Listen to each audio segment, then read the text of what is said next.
Ate Jamnel.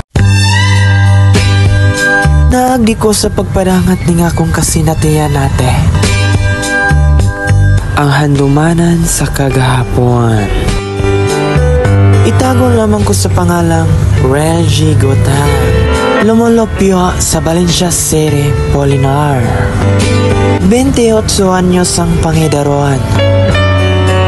Di ayo sa kadlaw, nagkasinabot mi sa akong duha ka amigo nga mangukay.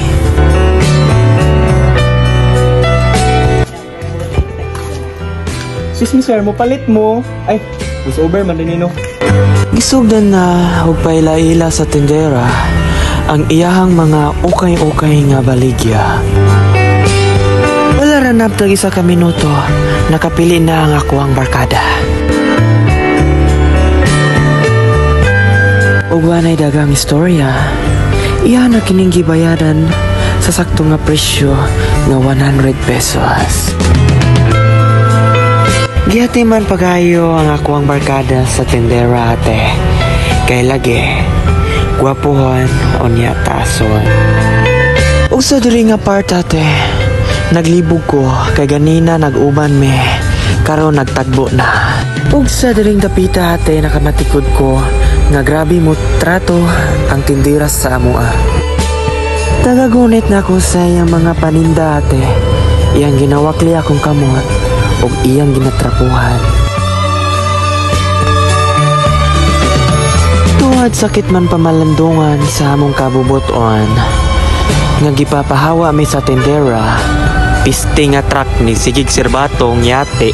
Gipapahawa mi sa tindera, kay lagi kulang ang among kwarta.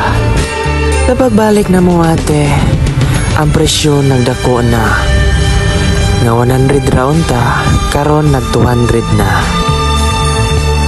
Giignan ni sa tindera ate, nga kuno nagmahal na ang iyahang baligya. Nagpakiluy ko sa tindera ate, nga lagi paliton ako og 100 pesos. Unya akong barkada ate, kay nakadala og sakto nga kwarta nga igo ra gyud sa presyo sa jacket nga 200 pesos. Sa walay pagduha-duha ate, gikuha na piste nga guide ra sa imuhang damo nga di makaya og derma. Gidritso niya og putos o gihatag sa akong isa ka barkada. Nasakitan ko pagayo ate sa ikaduha nga higayon. Kay lagi, wala na ko napalit ang gusto na kong palituan.